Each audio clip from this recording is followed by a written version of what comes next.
জানি এখন শীতকাল, গাছে সেরকম ফুল ফোটে না, তবুও যেন বাইরে এসে দেখা একটা অভ্যেসে দাঁড়িয়ে গেছে যে গাছে কটা ফুল ফুটেছে দেখি। তবুও অন্যান্য দিনের তুলনায় মনে হচ্ছে আজকে যেন জবা ফুলের সাইজগুলো একটু বড়।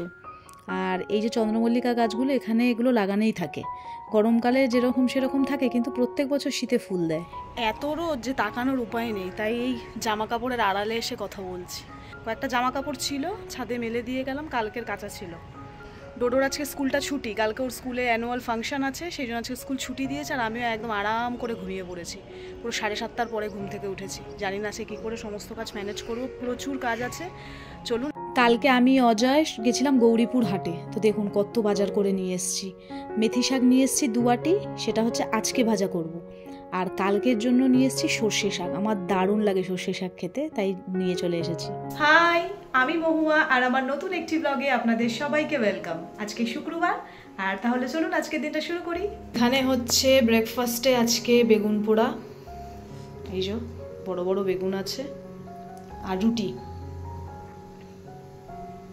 একদম বড় বড় বেগুন। এই বড় বড় বেগুন, বেগুন পোড়া খেতে যা লাগে না, দারুণ লাগে। আর কাল রাতে বাজার থেকে যে মাছ নিয়ে এসেছিলাম, মাছটা ফ্রিজেই রাখা ছিল, এখন বার করে এখন জল পাল্টে পাল্টে রাখতে হবে, একদম পুরো ঠান্ডা তেমন শক্ত হয়ে রয়েছে। আর আজকে একজনের কোনো হুঁশ নেই, একদম ঘুমোচ্ছে, অনেক দিন পর এরকম ঘুমানোর সুযোগ পেয়েছে। ডোডো মশাই উঠবে না, উঠবে না শোনা, আরো ঘুমাবে? হ্যাঁ, আরো অনেকক্ষণ? আসলে এখন তো স্যাটারডে করেও ছুটি থাকে না, তাই অনেক দিন পর আজকে এরকম ঘুমানোর সুযোগ পেয়েছে। একটু পরে ওকে ডেকে দেবো, তারপরে এই যে বেডও পুরো ক্লিন করতে হবে। এইদিকে কাজবাজ শুরু করার আগে আমলকির এই জুসটা বানিয়ে নিয়েছিলাম, সেটা খেয়ে নিলাম। মুখের এক্সপ্রেশনটাই পুরো চেঞ্জ হয়ে যায়। আচ্ছা, তোমরা কি কেউ বলতে পারবে এটা কি মাছ? যদি তোমরা জেনে থাকো এটা কি মাছ, তাহলে let me no in the comment section box. আমাকে তোমরা কমেন্ট করে জানাবে যে এটা কি মাছ। আমি তো জানি, আর এটা আমরা খেতে খুব পছন্দও করি।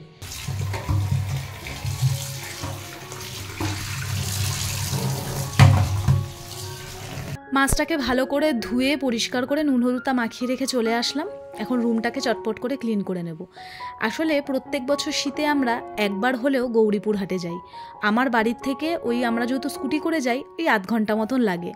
ভীষণ ভালো লাগে, কিন্তু দামের এমন কিছু ডিফারেন্স নয় যে খুব একটা কমে পাওয়া যায় তা নয়, দামটা ঠিকঠাকই আমাদের এখানকার মতনই, কিন্তু ভালো লাগে ভীষণ ঘুরতে। এত রকমের সবজি, তারপর বিভিন্ন ধরনের মাছ দেখতে পাওয়া যায় ওখানে, সেই জন্যই যাই। তো কালকে এরকম হঠাৎ করে চলে গেছিলাম 3 জনে মিলে, খুব একটা বেশি সবজি আনিনি, আমরা এর থেকেও বেশি সবজি নিয়ে আসি, যেহেতু রিসেন্ট আমি থাকবো না, কদিন একটু ঘুরতে যাব, বেকার নষ্ট হবে, সেই জন্য ওই অল্প কটা সবজি নিয়ে এসেছি, আর এই মাছটা নিয়ে এসেছিলাম। তো এখন চটপট করে রান্নাটা বসিয়ে নিই। আসলে আজকে যেহেতু একটু দেরি হয়েছে অন্যান্য দিনের তুলনায়, তাই একটা ফোঁটা বসার একদমই আজকে উপায় নেই, চটপট করে সমস্ত কাজ সেরে নিচ্ছি।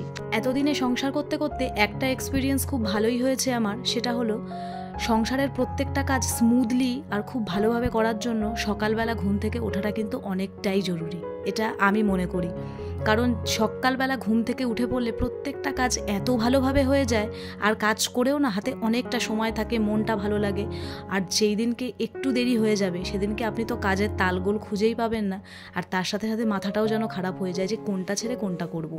তবে হ্যাঁ, একটু যদি প্ল্যানিং করে নেওয়া যায়, আজকে যেমন আমি করেছি, অন্যান্য দিনের তুলনায় আমার আজকে অনেকটাই দেরি হয়েছে, তো আমি ভেবেই নিয়েছিলাম এইটার পর এই কাজটা করব, এইটার পর এই কাজটা করব, তো সেই জন্য আমার কোনো অসুবিধা হয়নি। বাট হ্যাঁ, একটু খাটনি হয়েছে। এই হোক, খুব চটপট করে রান্নাবান্না সেরে রান্নাঘরের কাজগুলোও সেরে নিলাম, আর আজকের ভিডিওটা এখানেই শেষ করছি। দেখা করব নেক্সট ভিডিওতে। সকলে ভালো থাকবেন, সুস্থ থাকবেন।